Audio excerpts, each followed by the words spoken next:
In a world where carbs are your enemy, you need one man to help you fight your battles. That man is Jimmy.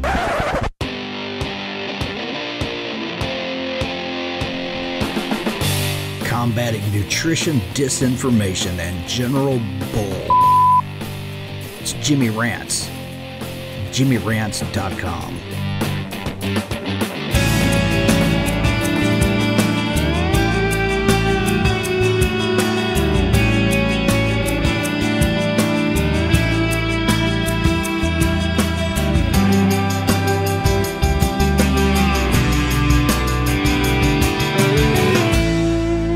What's up, you guys? Welcome back to another Instagram Live, and we're here with another episode of Jimmy Rants. JimmyRants.com is the website. If you want to engage live in the content, you got to go follow me. I'm on Instagram Live twice a day.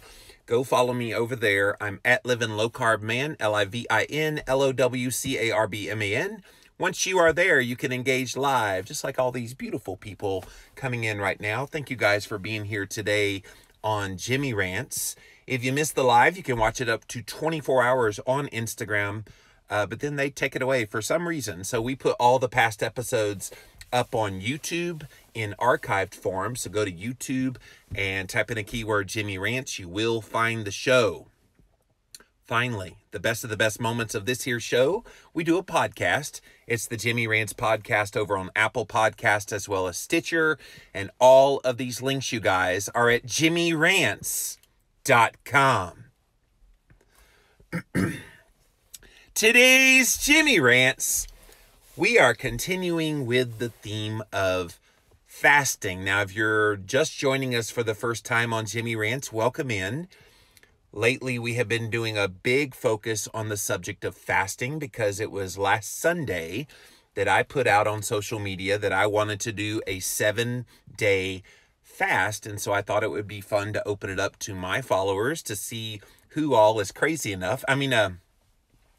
Who all wants to join me on doing a fast of water and salt for a week. And 2,000 plus of you wrote to me and said you would. That doesn't even count the people that probably were too shy to write to me or whatever. It's pretty amazing. So all you wackadoodle people, just like me, you have started this now, and we are officially in day one. By this time, most of you have either well started like a day and a half ago, or you've just started within like the last 12 to 24 hours.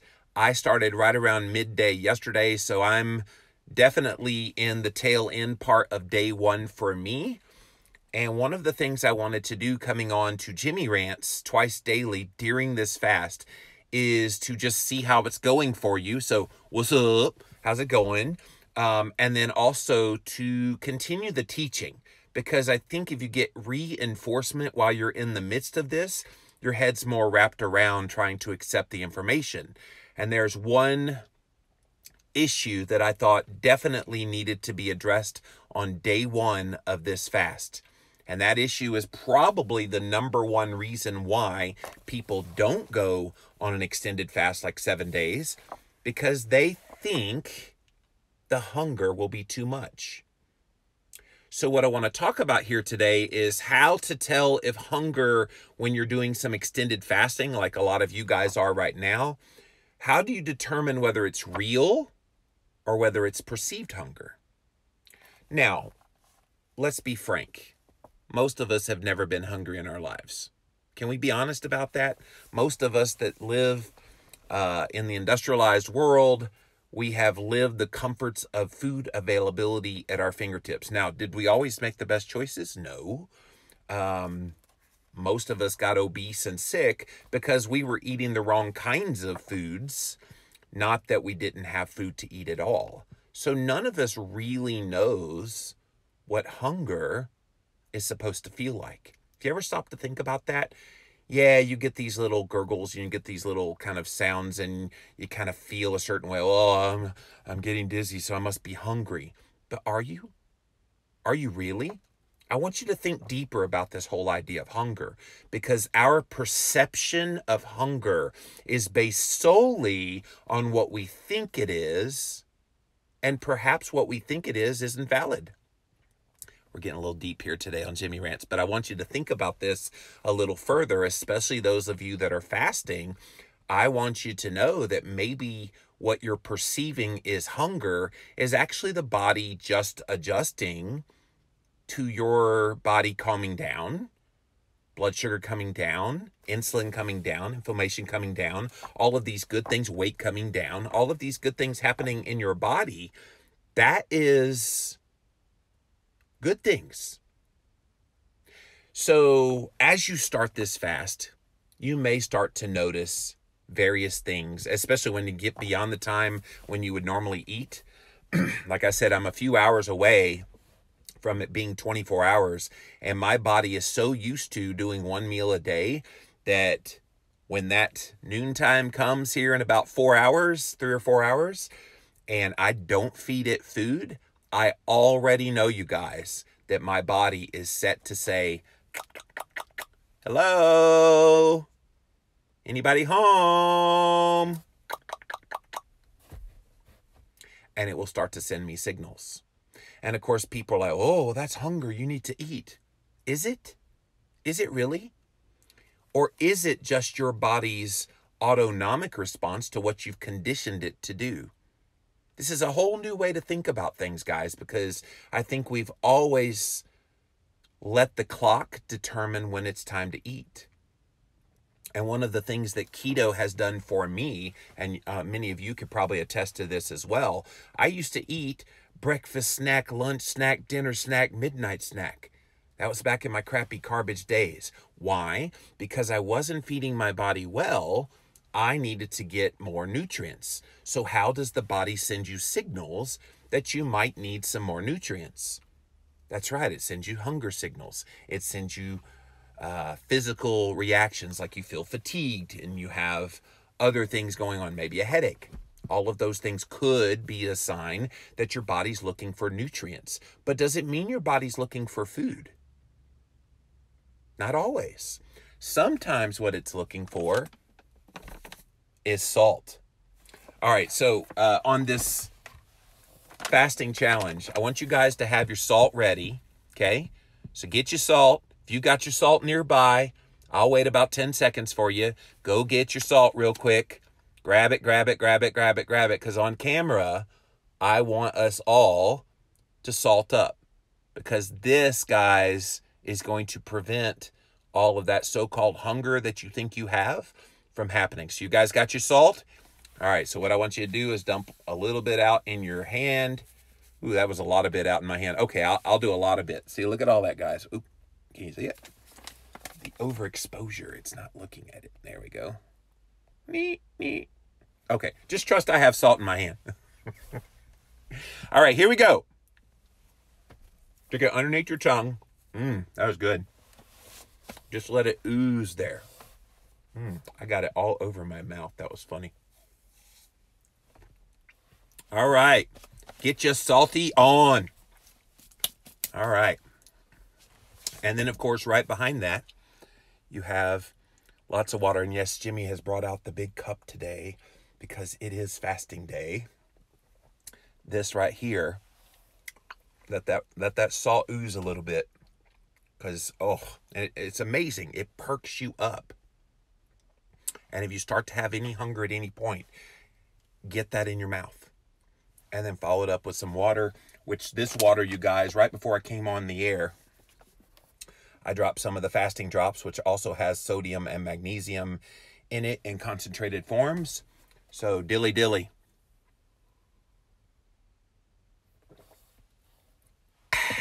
All right. So if you're just joining us, I'm talking about how you can tell whether you have hunger when you're extended fasting, and tell whether that hunger is real or whether the hunger is only perceived. And this is something that's going to be important as you progress down this. This is something that, if you get what I'm saying here today, is going to get you beyond 24 to 48 hours. Because a lot of you guys have already kind of said, well, I'll make it 24 to 48 hours, but then I'm out. And I'm like, okay, fine. But why would you be out? Oh, the hunger will be too much. Really? Hunger? Really? So in my book that I wrote with Dr. Jason Fung called The Complete Guide to Fasting, we have an entire chapter in there about what you need to know about hunger. And Dr. Fung is so brilliant when it comes to this stuff. He has a way of explaining things that I think is a gift. And so, guys, if you have not gotten a copy of our book, The Complete Guide to Fasting, just the hunger chapter alone is worth the price of admission. But he says hunger actually starts in your mind. A lot of what we perceive as being hungry is not a physiological thing. Yes, it can manifest physiological in signs for people where they think they're hungry. You have a gurgle in your stomach. You have kind of this empty feeling. You just don't feel, or you feel the urge to eat. Can I tell you what that urge is? It's not necessarily an urge to eat food. Your body, when it's sending you signals, might be sending you a signal that it needs some micronutrients. It needs some minerals. This is where the salt, you guys, comes into play. This is where having adequate amounts of electrolytes from magnesium and sodium, all of these things, you guys, they're going to calm down all of those things in your body that make you think you want food, when in actuality, you are eating when you're not eating. What, Jimmy? What's that? That's right. You are eating when you're not eating food. Did you know that? So on your body, if you have more than 4% body fat, which is 99.99999, probably 100% of the people that watch Jimmy Rants, then you can fast and you can eat when you're fasting. How do you do that? That's right. Your body prefers to tap in to stored body fat. It is its primary source of energy, and all of us want to mobilize stored body fat. So why is that a bad thing? It's not. People worry about losing muscle, but the body ain't going to touch the muscle as long as there is presence of body fat on you. And you could be pretty lean, but still be like 15% body fat. You still have enough body fat to do an extended fast. And so you are eating even when you're not having food. And this is why some of those hunger signals are so invalid, because it fools us into believing that we need food in order to feel better, in order to have energy, in order to have mental clarity, and in order to have all of these benefits that we think we get from eating food, when in actuality, there's plenty of food right there on your body. Plenty. Which allows you to go through periods of extended fasting without an issue. Now, I get it. We like the ritual of eating. We like to have the communal experience of being with family and friends over a meal. I get all of that, you guys. But for this week that you are committed to doing 7 days of extended fasting with me, you lay that aside. You find other ways to have those same experiences without introducing the food. And I think this is something you just have to wrap your head around, so that when those experiences come that you think you're experiencing hunger, you're ready. Your mind is ready right now. Because if it's not on day one of a 7-day fast, if your mind is not already there, that you're going to accomplish this and that you're going to take on these struggles that are going to come up, and they're especially going to come up in day 2, prepare yourself now. When you start having those feelings, oh, this is too much, it's hunger. It's not hunger necessarily. Stick around, guys, because I'm going to help you with this as you continue. And don't forget, salt, salt, salt. Water, water, water with the electrolytes in it. Make sure that you are staying ahead of all this. And when you give your body those adequate minerals and nutrients that it actually wants, it's not food. It wants the minerals and the nutrients, which are calorie-free, food-free. It'll get you through this. Is this helping, guys? Is this helping at all? All right. So, again, if you're just joining us, we are continuing with the Fasting Jimmy Rants this week. And we are officially in day number 1 of my hashtag water fasting challenge. If you post about the water fasting challenge, definitely use that hashtag, by the way, on social media. That way we can all find each other's posts. And a lot of you guys are tagging me in the ones you're doing here on your Instagram stories and on your Instagram page. Keep doing that, and I think it'll help us all identify who all's involved in this and support each other. So we're talking about here today how to tell if hunger when you're extended fasting is real or perceived, because this is the mind game that we play with ourselves. We surmise in our heads, okay, my stomach's kind of gurgling, I've got this period that feels really intently like hunger. Therefore, that means my body's trying to tell me I need to eat. And as I just stated a moment ago, your body is eating. When you're not having food, your body is eating. We think the metabolic process of digestion and energy metabolism and all that has everything to do with the foods we eat, and it's important, the foods you eat. But your body's very well equipped to go through long periods of fasting. And I talked about this yesterday. The hunter-gatherer ancestors, they would have a big animal kill. They would fill their bellies full of fat and protein to nobody's end. And it could be 7, 10, 14 days until they get another animal kill. How, pray tell, do they survive and not lose all their muscle and not feel weak and not get progressively hungrier and hungrier and hungrier between those animal kills? That's right. They're eating their own stored body fat. And so we have to keep that in mind, that this is a whole new way to wrap your head around this issue of hunger. And what's really fascinating, when you do a 7-day fast, and you guys who are going to make it all the way to the end of this, you're going to see this. When you get to the end of the fast, you're almost to the point of, I may never have to eat again. Of course you do, but you get to that point, and then once you end the fast and you start eating again, your perspective on what hunger is radically changes. I remember the first time I did a 7-day fast that did not involve communion at the end of it. If you've not read that story, get the Complete Guide to Fasting. I had communion on day 7 of the first ever 7-day fast I did. Not a good idea.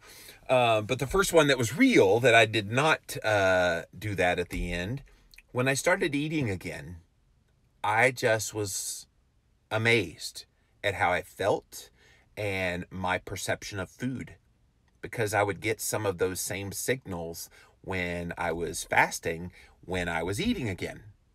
And I'm going, wait a minute, this is familiar. I remember what this felt like in day 3 of the fast.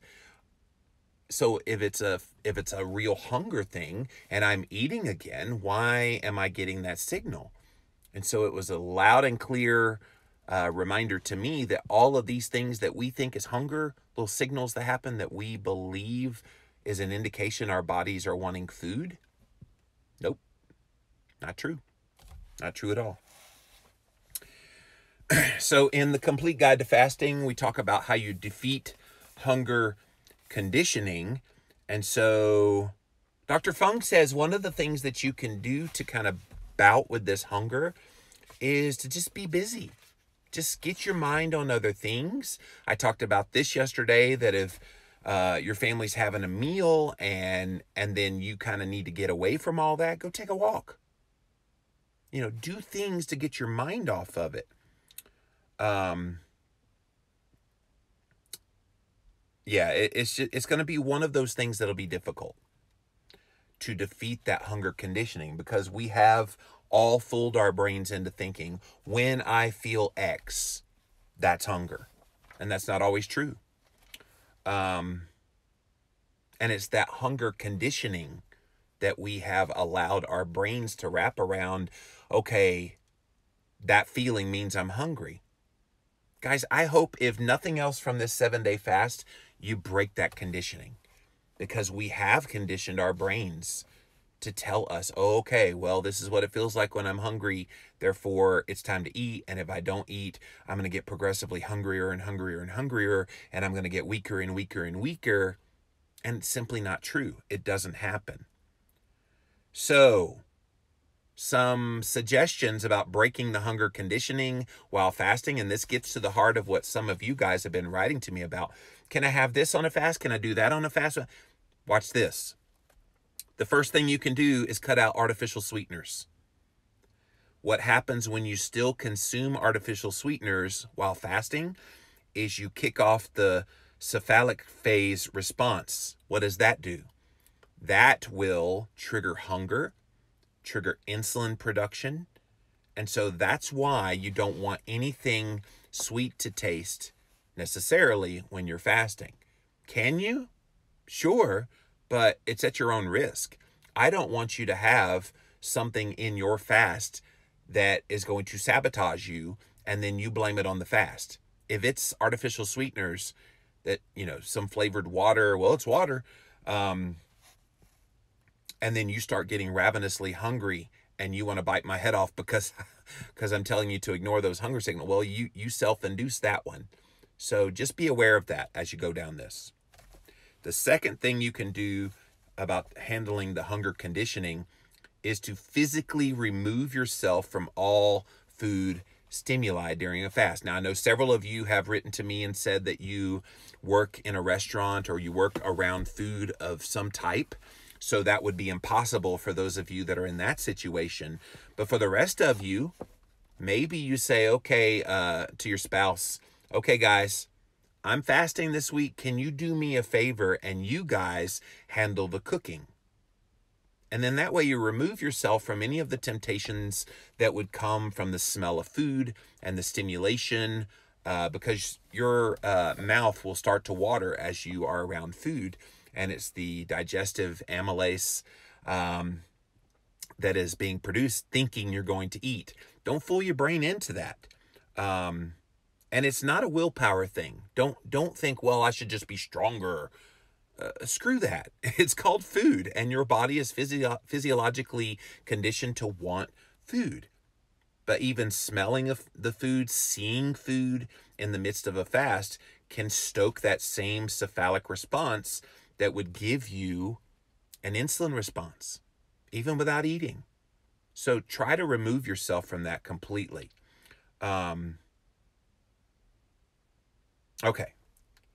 So another thing you're going to notice is it's at those times that you would normally eat that you feel the strongest urge of hunger. So I just told you guys I had my last meal of the day yesterday right after 12 o'clock, and it's almost 9 o'clock now. So I'm about 3-ish hours away from when I know my body is going to be screaming at me. Okay, it'll start off subtle, somewhere around midday. All right, bud. All right, time to start cooking. It's about time to eat. Come on. All right. So it starts to gently knock and give me signals. Then about 1, 2 o'clock. All right. Okay. Oh, so you're extending it a little longer today. Okay. Interesting. Okay. All right. So a little bit stronger, a little bit stronger. By 6 o'clock tonight. Hello! Are you ever going to feed me again? It's going to hit in strong. And you've got to be ready. Whatever time that is for you that you normally eat, just know that the longer you get beyond that period, the more your body is going to respond. My stomach just did a little gurgle when I did all that. Perfect timing, body. Way to go. Yeah, so that's what's going to happen, guys. But here's the great part. You get beyond that. We call that, in the Complete Guide to Fasting, we call that riding the waves of hunger. It's not really hunger, but it's what you perceive as hunger. When you ride that wave, and it doesn't last long, salt up, water up. In fact, everybody take a sip on camera. 3, 2, 1, here we go. Okay. When that happens, ride the wave, and you'll be surprised how quickly all of that calms down. And when it calms down, you're good. You don't continually feel that feeling of hunger. The body, it's almost like the body's like the annoying salesperson at the front door. Hello? Salesperson, hello? Hello? Anybody home? Hello? I got a great vacuum cleaner for you. Hello? Does that person stay there all day? Nope. They move on to the next person. I want you to think of your hunger waves in the same way. When that knocking comes, doesn't mean you got to answer the door. Doesn't mean you start eating. When that knocking comes, you just ignore it. And you let him knock, and you let him knock, and you let him knock. And eventually, he'll go away. And when he goes away, you made it. You survived. You got through that period of time. So don't think you're alone if you start to feel hunger, if you start to feel weak, if you start to feel all these manifestations. Like I said, hydrate well, electrolyte well, salt well, and even deep breathing and meditation in the midst of those moments will keep your body calm so that you can get through this. And I don't want you to think, oh my gosh, I'm doing something really bad for my body. Throughout this experience of 7 days, you are doing something spectacularly good for your body. And I want you to remind yourself of that. Think of all the things all along the way that you are doing to put your body in a much better place for the sake of your health. And if you keep your eye on the prize and always focus on what those things are that you're trying to do with this fast, not just not eating for not eating's sake, but specifically not eating with the sole purpose of, I am making a better version of me than before this fast. Put your mind in the right place and it'll help you get to the end. So we do talk about riding the waves of the hunger. One of the things that Dr. Fung recommends in the book, The Complete Guide to Fasting, I wrote with him, one of the things he talks about is you could drink some green tea.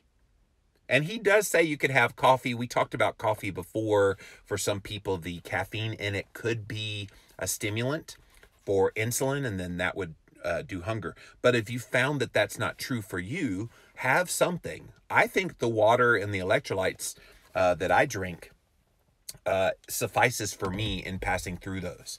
So don't worry about, that you have to do the green tea or the coffee. Water can suffice. And what's interesting, he says, by the time you finish drinking a glass of green tea or a cup of coffee, black, of course, the hunger has gone away and you've gone on to do the next thing in the day. So don't think because you start having some of these feelings come up, especially if you guys that are still working or are at work doing this, that it's just going to stay there and persistently stay there. It's going to knock, it's going to knock, it's going to knock, and then it's gone. Got it? Hunger comes on quite strongly during the first 1 or 2 days of fasting. Generally, it peaks on day 2. Yeah, no kidding, Dr. Fong. Really peaks on day 2. But then after that, day 3, 4, 5, 6, 7 of this, that strongness that you had in day 2 will make all the rest of these little knocks seem innocuous. Because it's the one tomorrow, the one in day 2 that's going to get people. A lot of people will drop out because of that. But I'm warning you now, guys, when that comes, be ready. Have your strategy ready to handle it.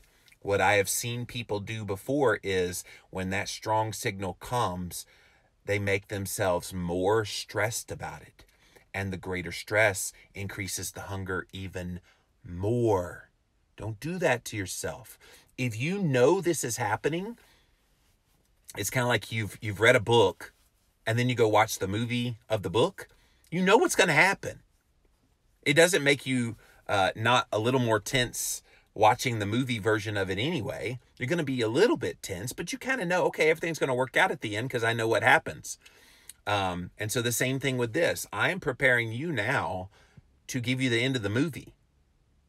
So you know what's about to happen tomorrow and day 2 with this intense hunger. And I will be on camera right here with you guys to help you through it. But it's going to happen and it's going to be okay. I hope you're getting that message loud and clear. Can I tell you why you're okay after day 2? Can I tell you why day 2 sucks so bad with the hunger? You're in that in-between period where you started fasting, your body, and day 1 into day 2 is dumping glycogen that's left in the muscles. That's why you're having to replenish with more water, replenish with more salt and other electrolytes. Your body's in that transition period. And so during that transition period, your blood sugar hasn't quite gone down yet, in the good way gone down. Your blood ketones have not quite peaked yet. Day 3, 4 is when you see a dramatic peaking of the blood ketones, and then the blood sugar starts to really drop into a healthy fasted level. So that's why day 2 is so hard. You're basically in that in-between period. Think about when you first started keto. When did you feel the worst on keto? That's right, it was the first few days because you had the so-called keto flu. Keto flu was also a manifestation of electrolyte imbalance, dumping of water, dumping of all these things. And so your body was not ready for that because you didn't know about that. Well, think of fasting in the exact same way. Day 2 is basically your keto flu induction phase all over again. And you'll ride it. You guys survived, right? You didn't quit keto. Some people do, but you didn't quit keto just because you had some of that physical manifestation of electrolyte imbalance and the so-called keto flu. No, you stuck with it and you did strategies and you heard about, adding in salt. You heard about drinking more water. You heard about all these things and you educated yourself. Well, I'm educating you here today that fasting works the same way. Day 2 sucks, but you'll get through it. You're going to feel hunger like you've never felt it before, but you're going to get through it. This is not the end of the world. And I hope that me being here on camera is an encouragement to you. I've done a whole lot of these fast guys, and I am popping wheelies doing fasting now because I've gone through it so much. I have the experience. I urge you, please lean on what I've learned through all these fasts and the mistakes that I made. I mean, I think all of those things are definitely going to help you guys, especially those of you guys that have never done anything like this before. All right, so this is an interesting part of the chapter from the Complete Guide to Fasting about hunger. When people feel they can't go beyond 24 hours of fasting, we sometimes advise them to try doing 3 to 7 days of fasting. It sounds completely counterintuitive, right? If you can't even go 1 day, how in the world would you go 7 full days?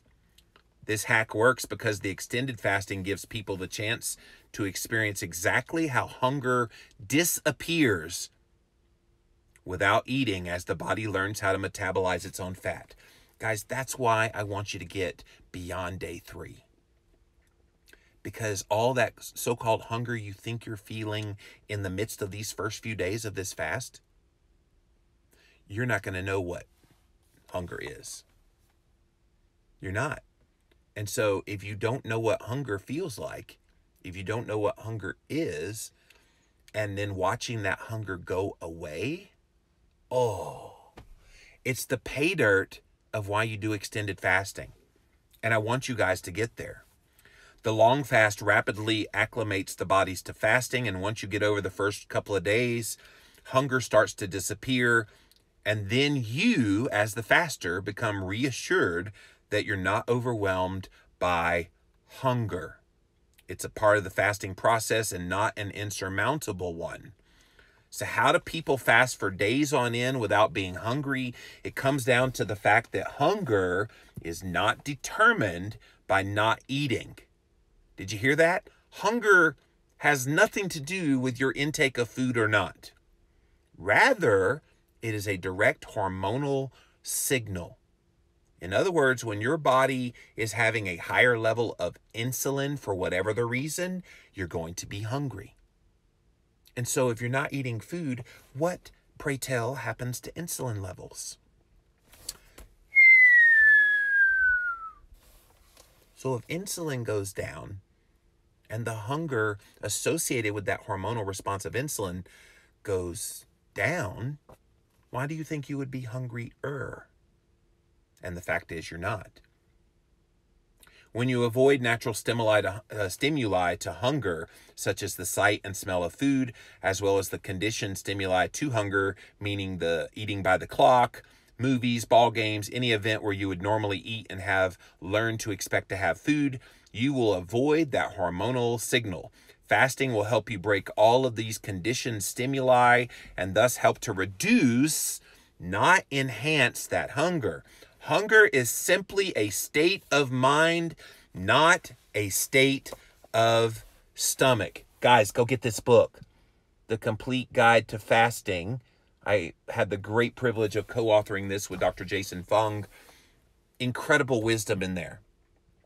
And this is going to help you guys that have started this 7-day water fasting challenge this week. You are going to make it. You, with the knowledge that you're learning here, are going to be able to tell if hunger when you're extended fasting is real or it's perceived. And for a lot of you guys, this is a brand new experience. And I so want you to get to the point where this becomes so easy for you. Is fasting still easy? For me, no, not incredibly easy. Tomorrow's going to suck. Later today's going to suck. But you get through it. You learn how to manage. You learn more about yourself when you're not eating. And those of you that eat keto, you're going to learn to appreciate the physiology of nutritional ketosis so much more because you decided to do this fast. You are. And if at any point it just becomes too much, then by all means, quit when you need to quit. But I'm telling you, just at that moment when you think you want to quit this because you think the hunger is too much to bear, is precisely the moment that if you got past that, you would get this nirvana that we're talking about here. So let that encourage you as you are going down this journey this week, all about fasting and not allowing your body to overwhelm you with this feeling of hunger that may or may not actually be hunger. All right, I'm going to take a big sip. All right, let's see what you guys have to say. Welcome in, welcome in. Thanks for being here today on Jimmy Rants, and I want to see all my fasters, so if you are fasting, say what up. Berkeley says, good morning, I'm 16 plus hours into my fast. Yes. Yes, so many people are deep into this now. Keto Doc says, do the 1 meal a day peeps have a different experience with hunger? For me, on 1 meal a day, Keto Doc, thank you for that question, I don't feel hungry at all. Thus, my ability to eat 1 meal a day. To me, it's just been this conditioning for me. I've conditioned my body to get used to the 1 meal a day. And keep in mind, this used to be the guy that ate so much crappy garbage, I couldn't eat more than, I'd have to eat every 2 hours or I was starving. And we now know why. But 1 meal a day is very natural. There's no hunger in between. If there was, guess what? I'd be eating. And so I think it's an interesting question. My experience says, no, there's not a lot of hunger, which is what makes extended fasting a little bit easier for somebody like me, because I already do extended intermittent fasting. Now you're just extending that a little bit further. Gigi says, after a fast, what's the first meal look like? Hang tight, sweetie. We're just on day 1. I'll be talking about ending the fast somewhere around day 5 or 6. So hang with me. Today, we're talking about how to tell if hunger when extended fasting is real or perceived. But thank you for your question. What's the right kind of magnesium? I prefer magnesium oxide or magnesium glycinate.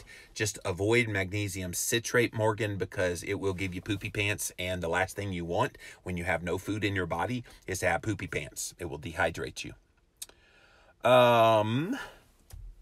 I wondered how you were keeping track of all the people joining you. Yeah, Mama, I actually physically got, that's her name, Mama. She's not my mama, but I physically got messages from people either leaving a comment on my various posts about fasting or direct messages or email. I got all of these people saying, I'm in. So over 2,000 people have written to me.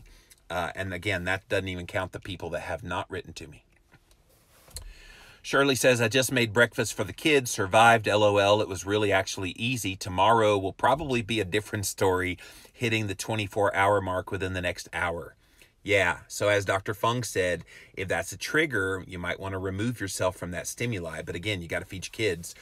Yeah, so do the best you can. Sounds like you rocked it today. Jan says, too ingrained, got up to get something to eat, and my brain was like, where are you going? I was like, oh yeah, that's right. Yeah, don't be surprised if in the midst of this fast, and I'm going to laugh at you if you do. I'm just kidding. No, I won't. If in the midst of the fast, you go and stand in front of your refrigerator door and you open it. What are you going to do in there? Oh, I'm just looking. It is the weirdest feeling. You will do this, by the way. It's the weirdest, freakiest feeling. You are fasting, and yet your brain is saying, go stand in front of that refrigerator door and open it. Do you think you're going to get fed by osmosis that way or something? Is that what the thinking is? But it is an amazing kind of psychological response. I'd love to talk to a psychologist about why we do that. And it could be a part of this whole autonomic response to, okay, it's that time. So, oh yeah, I'm not eating. So you're not alone, Jan. You're not alone. Richard says, I tell my clients when fasting, are you hungry enough to eat a can of sardines? If not, it's just a craving. Oh, that's funny.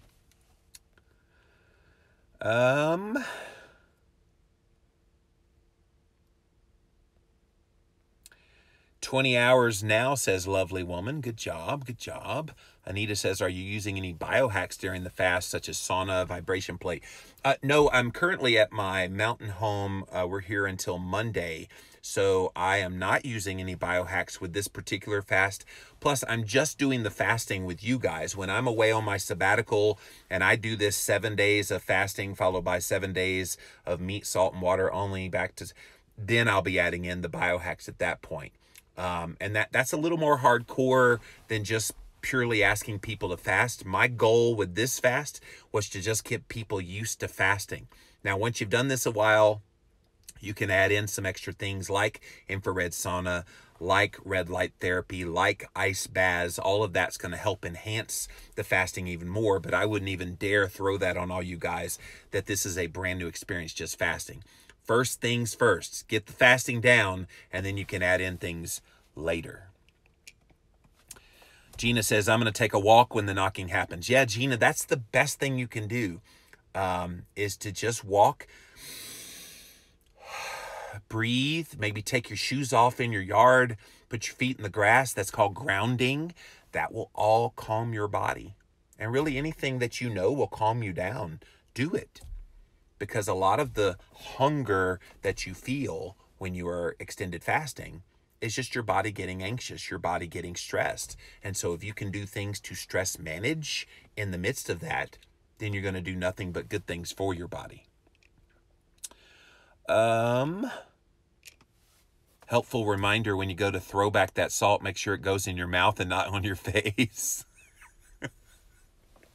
I got a little bit on my beard a second ago, so I'm laughing with you because I did the same thing. Let's see here. 30 hours in, says Karen, I'm doing well. Yes. Keto Doc says, share your mistakes. Yeah, I've talked about this before, trying to have communion on day 7 of an extended fast, the first time I ever did it, and that was a bad idea. I undersalted throughout. I underwatered because you got to stay very hydrated. In fact, let's drink to that. Throughout the fast as well. What are some other mistakes? Well, in the past, I did bone broth and kombucha and all these things that I thought I needed. You don't need any of that. Salt, water, electrolytes. Done. Makes it all the more easier. Super helpful to have you guiding us. Thank you, Gina. Day 3 is hard for me. Please talk about day 3. Well, Jaseni, listen to tomorrow's episodes because day 2 is generally when it's hard for most people. But if it bleeds into day 3 for you, then all of the things I'll talk about on tomorrow's Jimmy Rants will apply to you for day 3. Angela says, this is my second fasting with Jimmy, but so many times on my own. The longest I've gone is 28 days. That's hardcore. You are a veteran. You are a veteran. Ketoholic says, good morning, everyone. Day one, let's do it. Gave up coffee just for you, Jimmy. Well, don't give it up for me. Give it up for you. Going outside my comfort zone and very proud of myself. You should be proud of yourself. I think all of you should be. And I said as much on social media today. I think all of you guys are my heroes. Because not many people would be willing to give up for even a short period of time eating food. I mean, you talk about intermittent fasting with just like your regular crappy garbage friends. They think you're crazy just not eating for 16 to 18 hours. And one meal a day? Oh my gosh, draconian. But 7 days of not eating? They want to check you into the loony bin, right? In fact, I had a guy yesterday tell me on a comment on one of my Instagram posts. He said, oh, well, I guess you like a near-death experience. Talking about a 7-day fast. I'm like, near-death experience? What are you talking about, dude? Well, nobody should ever go that can't be healthy to go that long of not eating. And I'm like, okay. Please go read my book. It's called The Complete Guide to Fasting. We explain all about the science of it, blah, blah, blah. He was having nothing of it. But you're going to have people like that in your life. And you just have to know that there are stupid people in the world. And I don't mean that in a derogatory way. Maybe for this guy, yes. But there's people that they just choose to be ignorant about this subject. And they don't think about it from hunter-gatherer ancestor days. They think about it solely from today's modern day where food availability is everywhere. So if food availability is so prevalent like it is, especially here in America, then people can't wrap their heads around why you would want to go on a purposeful period of not eating. They don't get it. They don't understand it. And those are the same people that may die sooner than they should. They may develop some chronic disease down the road. You're doing something proactive to avoid that. And that's what I want you to focus on as you go through this. Savory says 14 and a half hours in. Linda, 38 hours in. Me failing keto says 13 hours in. Balanced Andy says 36 hours in. And confident I'm going to make the full 7 days. Nancy says, so far so good. 4 to 6 p.m. will be my challenging time today. Already have an activity planned. Good. Day 3 says Anna Lynn. Yeah, some of you guys were eager beavers. I wanted to start early too, but I also didn't want to be so far ahead of everybody that I couldn't relate to you in the moment. So this is officially day 1 of the challenge, but some people like Anna Lynn started a little bit early. She said, day 3 here, I feel good. If my stomach growls, I put some salt in my mouth, drink water using electrolyte drops, and of course, black coffee twice a day. I love my coffee. Well, good. You're doing it. Keep Fueled says my longest fast was 28 days after I read your book. Awesome. Savory says creating new habits along this fast is going to be awesome. That's the thing that I hope is the takeaway, regardless of how long you go on this 7 days. If you make it 72 hours and the longest you ever did before that was 24, I want you to learn what you learned in that. And I want you to apply what you learned to your keto and then your future fasting attempts. It's going to help you so much. How much salt should you take? As much as you need. So everybody likes this prescriptiveness with keto. What's my macronutrient supposed to be? I don't know. Eat to satiety when you're eating keto. How much salt and water should you drink and consume in the midst of an extended fast? I don't know. Your body will determine that. And there's certainly no downside to just getting you some salt and just sticking it in your mouth. And to put some like fasting drops and other kind of electrolyte type things in your water. Because all of those things are going to be different from person to person. So yes, bioindividuality also kicks in when it comes to fasting too. You should try fasting when you work at the hospital. People just completely lose their minds when they hear you're fasting. Allie, I am sure. I am sure of that.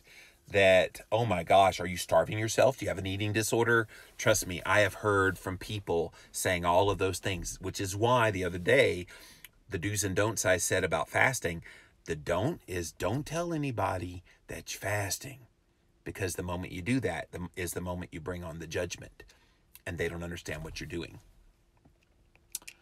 Genghis Khan's elite troops had to fast for weeks in order to heighten their performance and sharpen their minds. Historically, it is a proven way to improve mental clarity. Berkeley, thank you for touching on this. So yes, you get these kind of mental games with the hunger stuff, but if you can withstand those signals and get to the point where your brain is so on fire, and the reason it is by day 3, 4, is the ketones shoot so high and your brain just thrives on those ketones. And some of my favorite podcasts that I've ever done is where I was a guest on other people's show when I was promoting the Complete Guide to Fasting. And I would just be so sharp, and people, oh my gosh, what have you taken some exogenous ketones today? Nope, just day 12 of fasting. And they're like, ooh, what? So, yeah, it's pretty impressive, the brain health benefits that come from this. So if you deal with some kind of a mood instability, if you deal with where you have kind of a brain fogginess of some sort, this extended fasting, guys, is going to let you feel, perhaps for the first time, even more than keto, feel what it feels like to have a rush of ketones in your brain. And it's a cool feeling. And the cool thing, I think the reason you don't feel hunger day 4, 5, 6, 7 of a 7-day fast is because your brain is so properly fueled with ketones that it calms it down, that you don't have that urge, oh my gosh, I gotta eat. No, you're just like, all right, this is cool. It's all good. Yeah, it's all right. Watch it, guys. You're going to get super chill by day 4. I might even come on here and go, yeah. Today we're just chilling here in Jimmy Rants. It's going to be awesome, guys. This is the best ever, man. Day 4, wow. Oh, tripping, man. Yeah, maybe not quite to that extent, but you know what I mean. You'll be super chill. Jesse says, monkey wrench, I got a stomach bug, very weak, lost so many nutrients. I'm fasting to heal, then I will refeed, probably restart on Monday. Jesse, get better. Don't try to force extended fasting when you've got already a weakened immune system. So it's okay. You start when you need to start. Sharon says, can you use something like Zip Fizz or I don't know what that word is, for extra electrolytes and recommendations for headaches? So I don't know what is Zip Fizz, is it flavored? If it's flavored and it's got a sweet taste, then no. We talked about that earlier. You have that cephalic response, which will stoke hunger because of insulin. So try to stick with water. Water or bubbly water, seltzer water, not flavored waters. You don't need them, by the way. Any electrolytes that you need can come from salt or can come from like liquid, tasteless versions of electrolytes like these fasting drops from Keto Chow. You can get this on Amazon, by the way.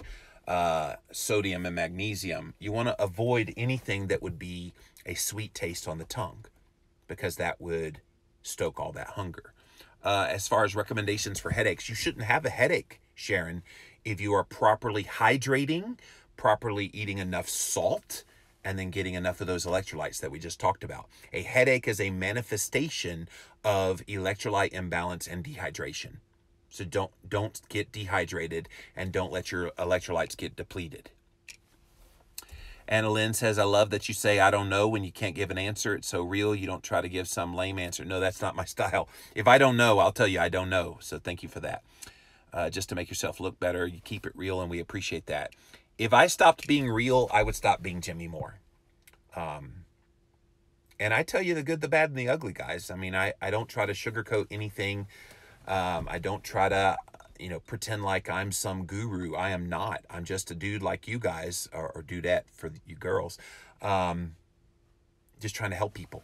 And if I don't know something, I can try to find out the answer. I got a good Rolodex of people that I can go to. But one thing I will always be before, during, and after even the sabbatical that's coming up, I will always be real with you guys, because I think that helps you more than anything else. Jan says, I think everyone asks about specific numbers because in the back of our minds, it's still the thought that fasting means we're dying from not eating, and we better be sure to fast exactly right or else. And see, that's the problem. There is no exactly right for everyone. Think of it like the dietary guidelines for Americans. Were those exactly right for everyone? Not a chance. Was it right for some people? Sure, but I could give you a prescriptive, and same in the keto space. I could give you macronutrient ratio numbers to follow. Is that exactly right for you? Probably not. In fact, I remember when I first started doing the nutritional ketosis experiment, I did 85% fat, 12% protein, 3% carbohydrate. So all these people that were following along with my N=1 on my blog, they were doing 85, 12, 3. And I'm like, guys, no. That is what I chose to do. I'm merely showing you this is what I'm doing. And then you adjust from there to your specific needs. And fasting is the same way. If I tell you how much salt and water to drink and you're a 100-pound girl, and then there's another 600-pound man that's 7 feet tall, is that going to be the same requirement for both of those people? No, not a chance. So this whole idea and notion and desire to have a prescriptiveness about what to do, we got to end that, guys. We've got to realize that this is all about customizing it to the individual. It's why I love all the keto coaches and other people out there trying to help people figure out what exactly they need to be doing in their life. Keep Fueled says, I used to work out when I'm fasting because I get extra energy. Well, I don't recommend that during this fast, simply because you will stoke hunger, especially if you do kind of a glycolytically demanding. I know people love to lift weights. It's not a good idea when you're doing extended fasting. You want to do light cardio, that's fine. Do a yoga class, that's fine. But if you're going to do anything that's heavy lifting or HIIT training, high intensity interval training, anything that's going to be really glycolytically demanding, you're just asking for it. You're just asking for your body to rebel against you. And I know that recent Redmond's 3-day fast that they did, several of my friends, they went and worked out. Like, what are you doing? And then they were predictably hungry. And so don't do that to yourself. Keto Doc says hunger sensation is hormonally derived from the transition into ketosis, and it makes fasting easier to succeed in, which is one reason some people are like, do I have to go keto before I fast? I'm like, if you don't like pain. So think about the pain of day 2. Okay, don't think about it right this second, but when the pain of day 2 comes in and you're well keto adapted, having started this, it won't be near to the level for those people that come into this as a sugar burner. Sugar burners probably in day 1 today are going to start to feel some of that pain because they're not used to having their body run efficiently, tapping into stored body fat for fuel. And so if you're not used to it, it's going to manifest as hunger and much more intense hunger. Arlene said, had my last meal last night, did 4 days with the Real Salt group. I really want to do 7 days with you guys. Should I go for it? Well, it's a little bit quick after a June 23rd fast to be doing this again so soon. But if you feel good, listen to your body. I'm not going to tell you what to do, but listen to your body. I say if you go at least 3 days, that's another great fast that now you've done 2 in about a 2-ish week period. So hopefully that helps you. Caden says, I'm hungry, forgot that that's a sign that I need salt. Thanks for the reminder. Yes, guys, this should be on speed dial right next to you. In fact, if you could have like a little man purse or put it in your purse for you ladies and just keep it on you at all times, when those feelings of hunger hit you today, pop it in your mouth and you will immediately feel better. It's amazing how that works. So guys, the bottom line in this Jimmy Rants is how to tell if hunger when extended fasting is real or perceived is pretty simple. Most of those knockings on your body that tell you that you are hungry, simply not hunger. It's not. And identifying what that feels like in the midst of not eating any food at all is going to help you so immensely when you get back to eating keto again. Norma says, doing great so far, coming up on 24 hours. Thank you for all the advice and encouragement. You are welcome. And I am definitely going to continue to do this, you guys, here daily, twice daily on Jimmy Rants. I'll be back a little bit later today, as many of you will either be deep into day 1 or already started into day 2, like I will be by that point. And we'll bring up another topic that will help you through this. So, that's it for this episode of Jimmy Rants. JimmyRants.com is the website. As always, you can engage live in the content, but you got to go follow me over on Instagram Live. I'm at Living Low Carb Man, LIVINLOWCARBMAN. Once you're there, you can engage live, just like all these people did here today. Thank you guys for joining me here today on Jimmy Rants. If you missed the live, you can watch it on replay for up to 24 hours. After 24 hours, hop on over to YouTube. Type in the keyword search Jimmy Rants. You will find the show. Finally, the best of the best moments of this here show. We're making a podcast out of it. It's called the Jimmy Rants Podcast over on Apple Podcast and Stitcher. And all of these links, you guys, are at jimmyrants.com. So guys, stay strong. Day 1. Woo! We'll see you next time.